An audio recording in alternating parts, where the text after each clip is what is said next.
ready with the case studies. We are supposed to discuss the case studies in our case. So, first, let me start with a good morning. Good morning, everyone. So, are we doing the case studies? You might have written about the case study, and we are supposed to read it out to the class. All right. So, I think we should go enrollment number wise. I do not recollect how many of us have completed it. Have some of us completed the case studies, or it's pending on our side for this class, this lab batch?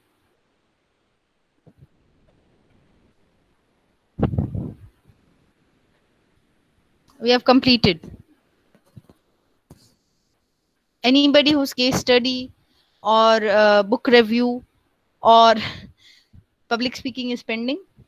You want the teacher to read out things?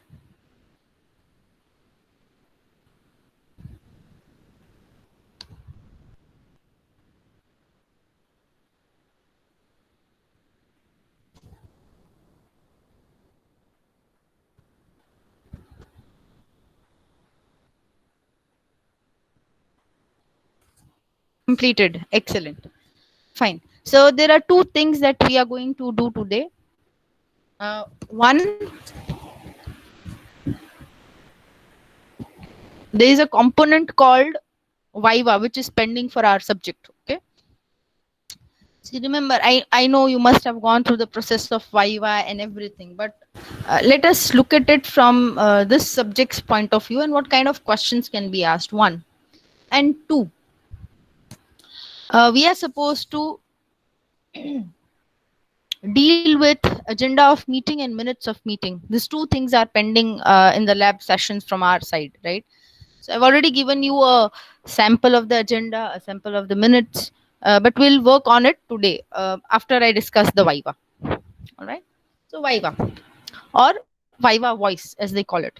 So what is a Viva basically? A Viva is basically an oral test of whatever you have dealt with in a particular subject. Not only just the theory part, but how you also practically apply it. Let's say the teacher had told you that you should maintain proper paralinguistic features when you speak. You should have a full stop. No, it should sound as if the sentence ended. So Viva over here in our subject, basically Viva over here in our subject does not mean that I ask a question, you give a correct answer. It also means that you also use different aspects of language which has been taught to you. Let's the most simplest of the example that I'm giving over here is the paralinguistic features, the tone, the speed in which you are speaking, the pauses that you take, the way you sound energetic, enthusiastic. All right, it should sound like that. Why? Because we are not going to meet each other in present. I cannot see your gestures. Your voice is going to tell me whether you are comfortable, uncomfortable, confident, not confident, enthusiastic, energetic. It would all come from the voice, right? So what is it? It's actually the paralinguistic features. All right. So remember, in English, we not only look at just the correct answer, like in maths you have step 1, 2, 3, 4 and you get an answer and it's done. In English it's not like that. It is also about how you adapt to what has been taught to you in theory, right? The way you pick up things, the way you give examples, the way you connect the dots is what we will ask, is what will the person will also observe, right? So first thing, we have already done a practice of this mock interviews. All right, so we have an idea. So where do we begin from? We begin with a greeting, and the very first question that would come, and very common question that would come anywhere, is the introduction, right? The very first thing that comes is greetings, and it is followed by your introduction. Now what kind of a question can the questioner ask, right? What kinds of question? I'm just going to discuss a few, highlight a few. You can keep it in mind, or you may also keep a note of it. I've been asking you to prepare a book for etc, and you can note down important stuff and you can refer to it. Do not worry, I'll be repeating questions twice, thrice, and I'll also repeat the answer part as well. How do you write the answer? answer portion as well. All right. So, uh, after the greetings and introduction, we have discussed that in much detail when we did the mock interviews. So, what kind of questions can be asked? So, first question. I'm not telling you the order, okay? It can be randomly any question. So, the first question that could be asked is, how many assignments have you done? The first question that could be asked is, how many assignments have you done and which are they? So, in our course of uh, the subject, we have done two assignments. One is a book review, and two is resume writing. Now, remember, both of these assignments have two other aspects. One, how did you write your book review? You had a handwritten copy, as well as you made a PowerPoint presentation, and you presented that presentation in your lab session. In the book review, you had a handwritten book review in the given format. You had a PowerPoint presentation and you made a presentation in your lab session. Remember, whosoever takes the Viva, either me or some other faculty from Department of Communication Skills, has an idea about it. All right, he or she has an idea about what kind of assignments have been done. It has already been informed to the person, right? So make sure when you answer it in a correct manner. Second, when you wrote the resume, did you write the resume alone? No. Remember, a resume is always accompanied by a cover letter and vice versa. So when you say we did the resume assignment, we also wrote a cover letter. Now here, from the assignment only, the questions can be asked further. Let's take each assignment one at a time. So let's say book review. The questioner wants to ask you a question from your book review assignment. So which book did you review? Remember to keep your material. It's called preparing for the Viva. Remember, workplace situations, professional situations, it's before, after, before, during, and after part. Right? In your case, you have to have a before part. You need to have something ready with you which can help you answer these questions like this. See, I feel that there are certain names of authors, certain names of books that we might not recollect. Let's say I might not remember the number of pages or the ISBN number. So what should I do? I should keep a reference with me. The examiner or the questioner would understand that asking the ISBN number is something which is out of the way. You don't ask such things, right? But the name of the book and the author you should know because you have done the book review, right? And then they may ask, okay, what was your favorite part while doing the book review assignment? So what did you like about it? Did you like the assignments? Also, which assignment did you like? What did you like about the assignment? So let's say one of the answers that I could give or some of us can give is, madam, I love to read, and this assignment gave me an opportunity to read a book which I don't generally like to read, and I don't like reading motivational books. But this assignment, where it was made compulsory that you have to pick up a motivational book, it motivated me to read a motivational book, right? That could be some answer. Or you may say, I was already reading a book and this assignment was so helpful, it helped me complete the book quickly. Or I don't like reading, madam, but when this assignment came and there was a list and I had to select a book, I thought that let's try something new. Could be some of the answers, right? You can never say that I know I did not read the book, I don't know about it. You have written something, right? So you knew a little bit about the book. You've already written something, so you know a little bit about the book, is what would be assumed.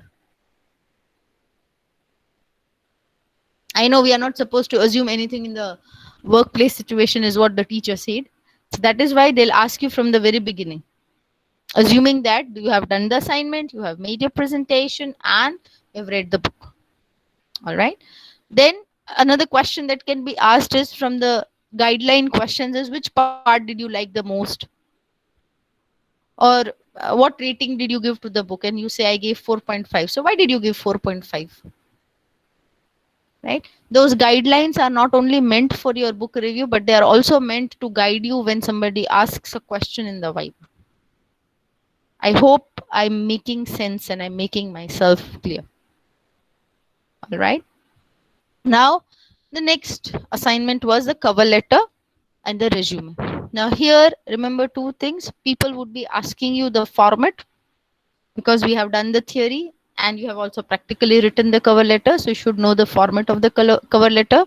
Let me make a special mention here that a cover letter, the very last portion of a cover letter, has the supplementary part which we learnt was enclosure. Remember, a cover letter is incomplete without an enclosure. This is an important point. You may note it down, even from the exam point of view. In the MCQs, they may ask why a cover letter is always accompanied by a resume. Now, in a letter, when you add something apart from the letter, it is known as an enclosure. Let's say you want to add the copy of the bill. Maybe you're going to add uh, your resume. You are going to add your mark sheets, your degrees. Now, all these additional elements that you add as a proof, the proof that you add, is known as the enclosure. So this could be one tricky question that the examiner would ask. That is, so cover letter structure. And then if we miss the enclosure, somebody might tell us that, do you think the structure is correct? I feel there is something missing. And then, or to make it a little more complicated, you have said that it ends with an enclosure. The person might ask you, are you sure? All letters don't end with enclosures. Please do not shake away from such questions when the examiner says that, are you sure the cover letter has an enclosure? You should say yes, sir, because it would always, or yes, madam, it would always be accompanied with a resume. You have to add a copy of the resume with the cover letter. So, cover letter would always end with an enclosure. All right, be confident because you have learned the theory. Remember such minute details. Right? That detailing part is really important. Then the structure of the resume could be asked, especially people would ask you, how would you arrange the educational qualifications or your experience qualification. So always remember, it is arranged in reverse chronology. Please do not speak words like reverse order. Okay, for us, we have already been taught in the class, we have already repeated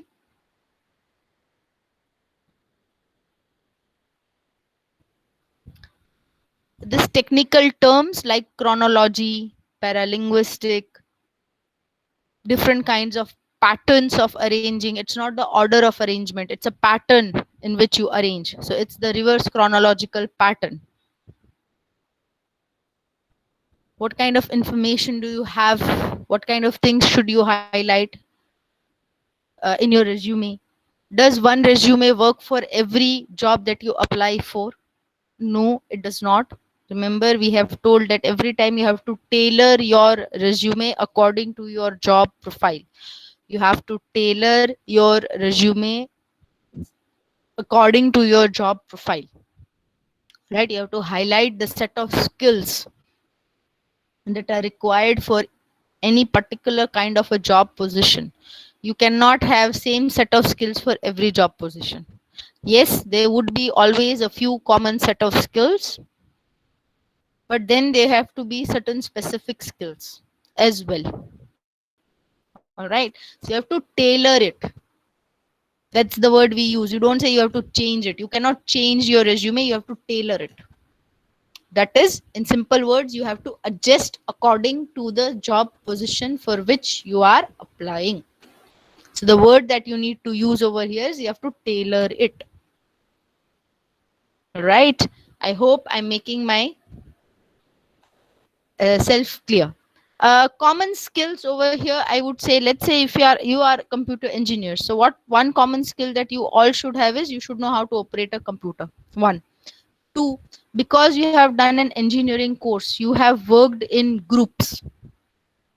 So teamwork is one common skill that is going to be there, because you had this design engineering projects and you were divided into groups. You worked with different groups, different kinds of people.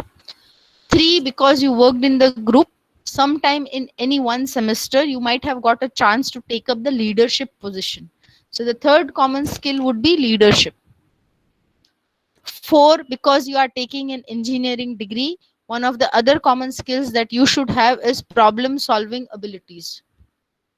Problem solving ability. These are a few common set of skills that one person as an engineer would have, or not even an engineer, any person who is taking a professional degree would have. Right. Now, what are more specific skills? Let's say some of you would be good in developing application development. Your interest lies there. Others would be very much, or others would have expertise in designing a web page or a website. Some of you would be quite into developing games. Others developing softwares. Okay, that's more specific set of skills. It is more specific set of skills. All right, I hope this two are clear and you made a note of it. What are the common skills? The common skills would be leadership, team, working in teams, working with different kind of people, having the problem solving ability. All right, being good communicator. Some of us are good communicators, right? And specific set of skills would be your expertise, your area of expertise. That is, let's say in computer engineering, what do you expertise in? Some of us mobile application, developing websites, developing games, developing software, or any other stuff which comes alongside. All right, now the next question that would be most commonly asked is, this time the way of teaching learning had changed. What are your views on it? Remember, we had till now, all of us, not only you but me also, we have been meeting people face to face, and the process of teaching and learning goes on like that. But this time it suddenly changed.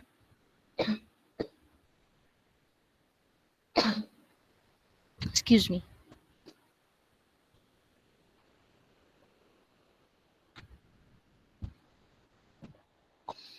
There were sudden,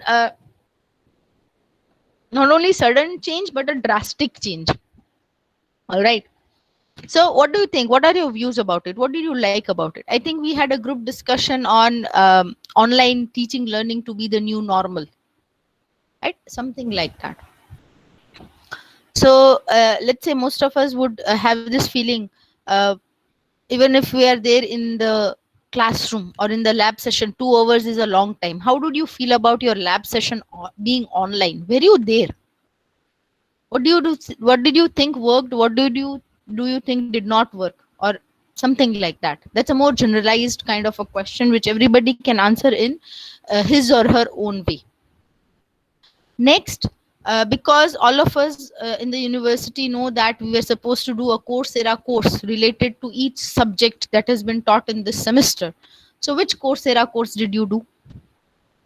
Right, so you should know the name of the Coursera course that you did. The name of the Coursera course is Communication Skills for Engineers Specialization. It is a specialization course because it is actually a course combined by 3 other courses. When you do 3 courses, it's a specialization course set. That is, it has other sub courses. So, which are the other sub courses that you are supposed to name? Let's say oral communication for engineers, interpersonal communication for engineers, and whatever so is the third one. Now, what did you learn through the Coursera course? Here, the person is not going to ask you the content. What was the content? What did you learn means what was the learning part of it. Let's say when I did the Coursera course initially, I was not very sure about my presentation skills. I do make good presentations, but it enhanced my presentation skills. And we are not asking each and every detail in the course. Remember, you don't have to describe the syllabus of the course. You are supposed to describe your learning of the course. What did you learn out of it? Remember that. One. Two, the other person would also try to ask you that did this Coursera course help you with the subject? Right? Did it help you dealing with effective technical communication subject? So that is again your own opinion whether it has helped you or not. If it has helped you, how did it help you? If not, What do you think, or what other course could have helped you better than this one? Right, there can be two sides everywhere, there can be two aspects. That's entirely upon you. Next, because remember, here it is not only a viva, but the teachers are also trying to take your feedback. Remember, the process of communication is not complete without a feedback. So why do teachers need a feedback? Remember, teachers also have to stay in the field the way you want your organization to stay in the market for longer durations. Teachers also wish to improvise and stay in the market for longer durations. So where is the scope of improvisation? So people may ask you a feedback. So what did you like about the online teaching of this particular subject? See, here I'm trying to guide you in a generalized sense, because I assume that other subjects would also be having a viva, right? So how do you go about it? That's why I'm not speaking only etc, but as a general viva that takes place. So what did you like about the subject? Did you like the ppts? Did you like the quizzes? Did you find the quiz and the unit test to be useful to you? Did it help you in your mid semester exam? Sort of a things could be asked. That all that we have learned would be, this is all the lecture sessions. Now the lab sessions, how did the lab sessions go? Did you actually do a group discussion? How did you find doing group discussion online? Did you find it as interesting as it would have been in the lab, actual classroom? Okay, what are other activities that you did?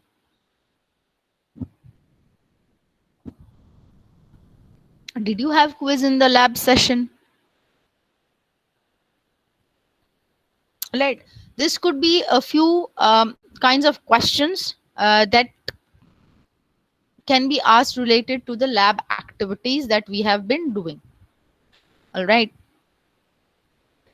other few things that could be done is, okay, the teacher would also have, whosoever takes the viva would have a little glance over the syllabus as well, because whoever takes the viva, we would be sending the person the syllabus. If I am taking the viva, then I already know the syllabus, I have taught every single point out of it, right? So let's say the person says a very more open ended kind of a question, and not the theory that we have learned. So one of your friends has cleared his written test for an interview post for which he applied. Now he is supposed to be a part of a group discussion. Is one of your good friends. What kind of advice will you give him or her for helping him or her to crack the group discussion? Now, see, it seems to be such a long, complicated question, madam. Very complicated. No, it's not. It's simply the do's and don'ts of group discussion that we have done in our lab sessions or in our lecture sessions, or it's just simply the do's and don'ts of group discussion from the theory part. So you will say, ma'am or sir, I'll be giving him or her, like you can use him, don't say him or her.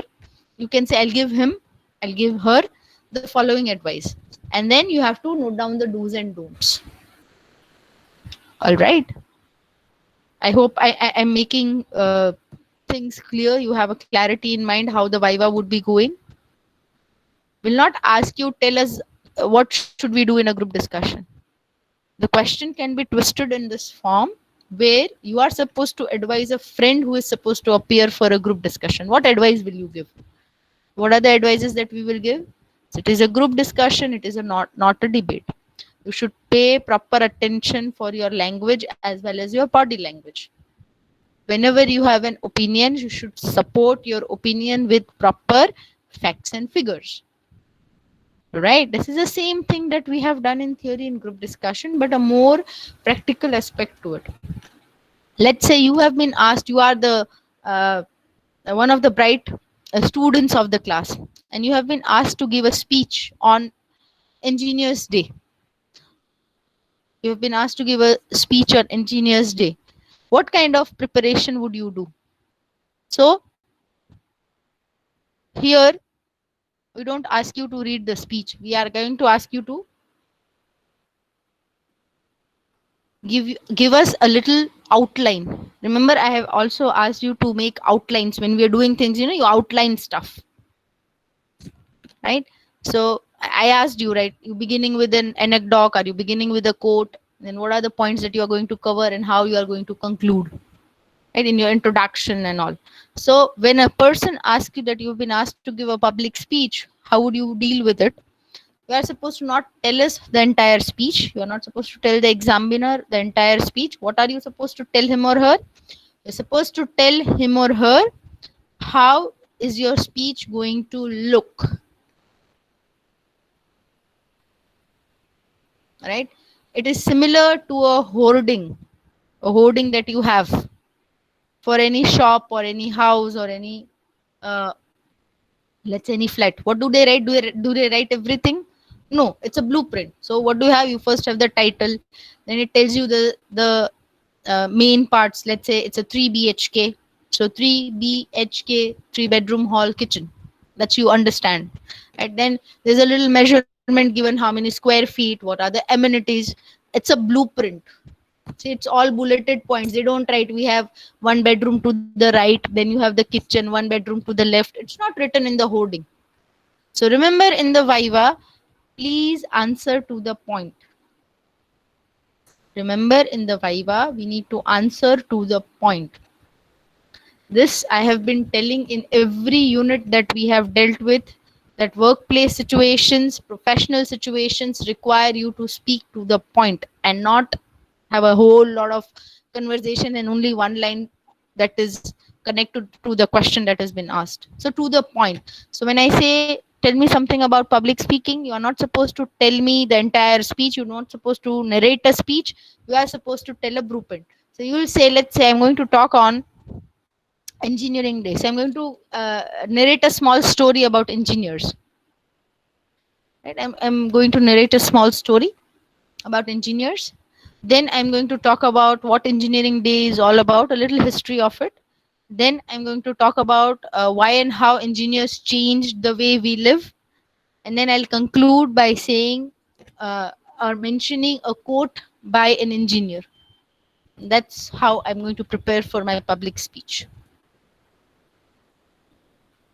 All right, that is how this just an example of an engineering day. Remember, it could be a public speech on any other day or any other topic, right? Let's say you're supposed to give a public speech on the current scenario, the pandemic that has come. So you'll talk about, you may start with Darwin.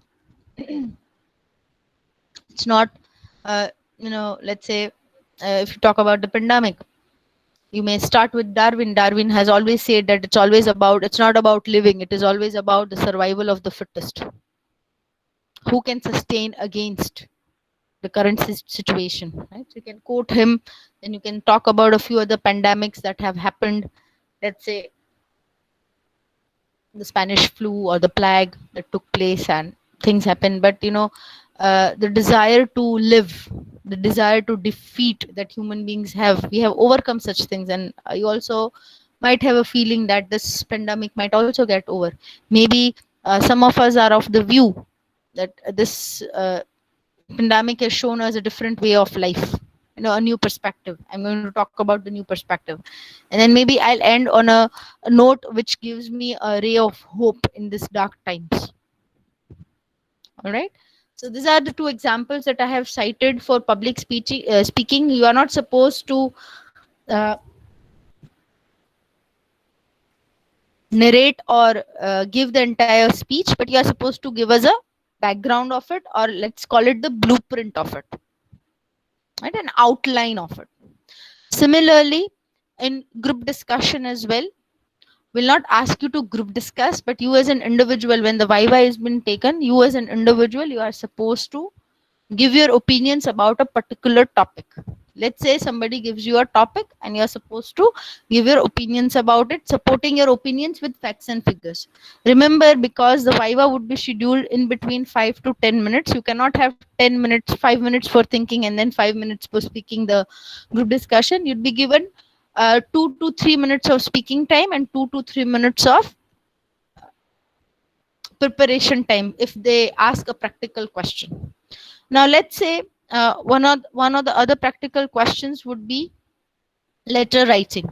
Here again, you're just supposed to give the outline of the letter. So it begins with the receiver's address, the date, the sender's address, the subject line, the salutation. Remember, these are all the technical words. You cannot say address of the person to whom we are sending. It's the receiver's address, sender's address, the date, the subject line. You cannot say, I'll write dear sir, dear ma'am. It's called salutation. Simply, when you complete the letter, in between you'll have the main body, so you cannot say it's the actual letter, it's the main body. Remember, use the terms that have been taught to you. You cannot escape that part. Okay. Complimentary clause, signature line, enclosure. Use the words, right? So let's say somebody says that I'm writing an order letter, or maybe let's say I'm writing an inquiry letter. Which could be some of the few important words that I would use in that letter, in the main body of the letter. So which are the few important words that you need to use is, you need to use information, or you need to ask for information, like you need to ask for a brochure, you need to ask for a catalog, you can also ask for a quotation in the inquiry letter, you may ask for mode of payment, mode of delivery. These are the words that you can use, or you have to use inevitably when you are writing an inquiry letter. Inevitably you have to use. Remember, where I have shared sample letters, wherever I have shared sample letters, I have also used important terms that you can use. Please refer to the material which has been provided to you. All right. Then suggestions would also be asked from you. What are your suggestions for such kind of online classes? You have been the very first batch of students who have done their entire one semester online. So what are your suggestions? What could be helpful in making the sessions more interesting? All right. Now here, remember, we are not trying to see whether you liked the session or not. We are trying to see what other creative ideas you have for having something like this online. All right. We're not trying to see whether you liked the session or not, whether you liked it or not, you had to attend it, okay, as a part of the attendance criteria. But what creative thing can you think about? How creatively can you think about the situation is what is being asked over here. All right. Do not say, I like the session very much because I'm interested in the subject, so I don't feel there is a change. You as a person, if you are supposed to take this session online, what kind of things will you introduce? Let's say we had quiz, but I would also introduce some fun puzzles, some games. So how would you introduce games and puzzles? So you can take the name of a software or a website that can help you in doing so. Case studies was interesting. Most of us, when asked this question, that how did you find the subject, everybody would tell us, or most of the answers, that is the common answer, is, madam, no videos, videos should be there. So see, it's a very common answer. We are expecting an answer which is little diverted from what is common. All right. We are looking for answers which are a little diverted from the common. We're not looking for a common answer, madam. If we had a video, it would have been very nice. Or if we had more chance to speak, it would have been very nice. Right? These are common things. What could be your creative aspect of an online class? Let's say, madam, we could have had a situation where we are in a pair and we quiz each other. Or maybe we have a set, like a on the television we have seen this, there are teams of people, and madam asks a question, and the one who answers the most questions correctly and quickly would have got a little prize or a surprise or something like that, a certificate. Right? That's called being a little creative about that online class. All right, these are a few ideas that I have in mind and might implement once we are done with the syllabus. Try to revise the syllabus in a different way. All right, these are my ideas. So what are your ideas about it?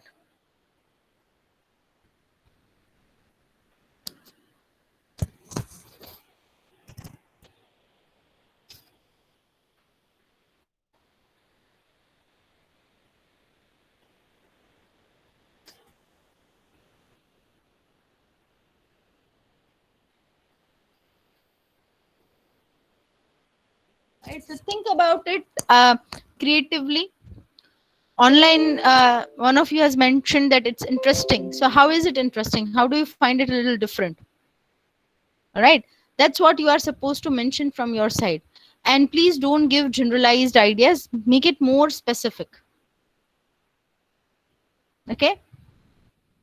Yeah, we can take a winning prize also, Mehak. I like the idea. Are there any people who's going to sponsor the prize, or is the teacher supposed to sponsor it?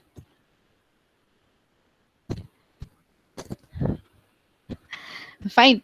So this is what we want from you, all of your creative ideas. Remember, we had a topic called creative and critical thinking. The whole class has to donate. Okay, we'll not ask for donation in the pandemic situation. Right? But I hope you are getting the point. We don't want you to give those traditional answers. We want you to think out of the box. Not only do you know the theory of creative and critical thinking, but you are also applying the same when you have been asked to do so. All right. So please think about this aspects with respect to Viva. The date and everything will be informed to you the way we have been doing. All right. Right now we don't have it, but the reason I'm explaining this to you is so that you can start with a little preparation of your own. All right. You may start with a little preparation of your own. That is the only reason I've been asking you to. I've been giving you this thing overview of how Viva can be. Now, with this questions from my side, is there any question that you have? Is what you are going to think about, right? Is there any question that you have?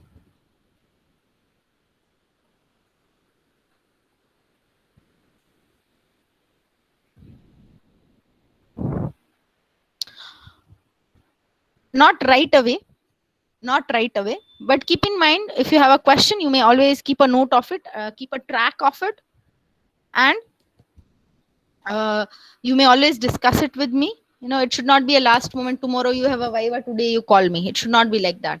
Preparedness means you are prepared for it, right? So start thinking over the topics that could be there here. Now what we will do is, you may go to the practice letters. There is a folder called letters, practice letters. You may go in there, and I have got three kinds of letters: inquiry letters, order letters, and complaint letters, in an Excel sheet. I see most of us have not done anything about the letters, right? Most of us have not done anything about the letter. So what we are going to do today is we're going to start with an inquiry letter. All right. If you have written the inquiry letter, some of you have worked on it. If you have written the inquiry letter, you may move on to the order letter. If you have done inquiry and order both, you may move to the complaint letter. All right. See, each letter, if you open up, you will find instructions, you will find guidelines, and you will find the inquiry. Now, against each student's name, I've got a question of the letter prepared, right? Against each student's name. Now, whenever I say here, it's written in the instruction that you are supposed to work in the pair, right? You're supposed to work in a pair. Now, if you see, what I've done is I've already paid you. The first person is writing an inquiry letter, the second person is going to write and reply to the inquiry. That I've already done. Now, in case you will say, Madam, my pair is absent. When you are writing the inquiry letter, no problem if the pair is absent. But if you are writing a reply to the inquiry letter, then the pair is absent. What do I do? You assume that somebody has written a letter and you are writing a reply to it. All right? You assume that somebody has written a letter and you are writing or drafting a reply to it. Am I clear about it? I'm giving you 15 minutes of time. Or let's say initially only I'll give you 20 minutes of time. All right, it's 10:20, somewhere around 10:40. I want at least one letter written. I want the inquiry letters to complete. All right, I'm here only.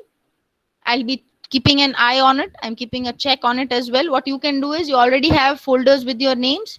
You may have a new Google Doc, and there you need not write your enrollment number. You just write it's an inquiry letter. So the title should be inquiry letter, then order letter, then complaint letter.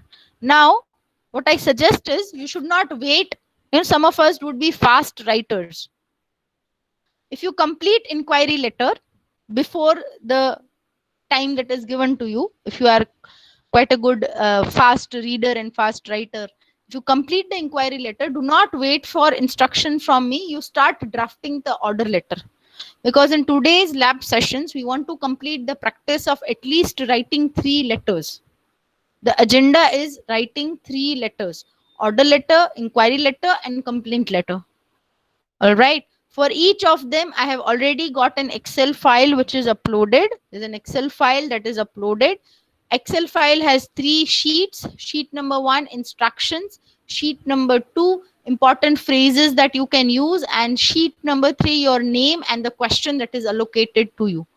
Please write. Mahek, you could not understand who the pairs are. In your case, Vrunda is the pair. Let's say I'm reading the question so that it makes you easy.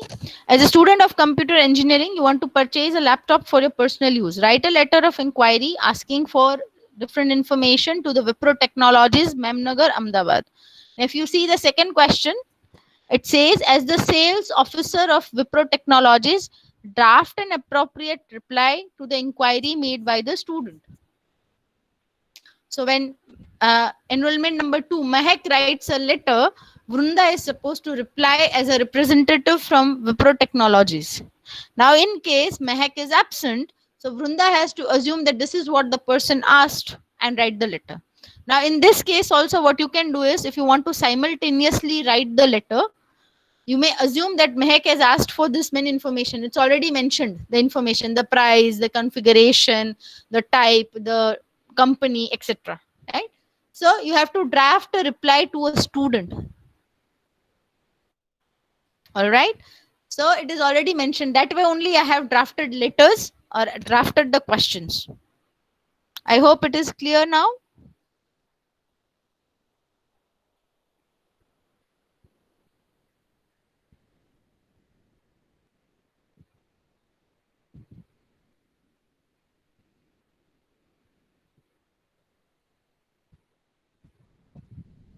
All right. So I'm giving you some time. Let's say 2025. It's already 10:24. So 10:45 is what I assume you to complete one letter. Okay. In case you complete it earlier, please move on to the next letter. We are going to complete the letter writing practice in today's lab session. Fine. You may start working on your letters. I'm having a look at it from here only. I'm keeping a watch on it as well. All right. Start working on the letters.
We don't require handwritten letters. Here you may draft a Google document. Okay, but make sure you draft the Google document in your own folder. So everybody has a folder with their name and enrollment number. There you may go and add a Google folder, sorry, a Google Doc, and name the Google Doc as the type of the letter which you are writing. So you'll have three documents in your folder. That is one, inquiry letter, two, order letter, three, complaint letter. All right, that's how you do it.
Good to see most of you have worked on things. While you worked on it, I have already taken your attendance.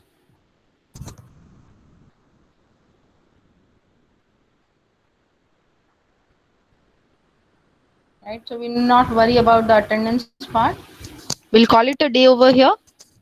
Right. Thank you, class. Have a nice day.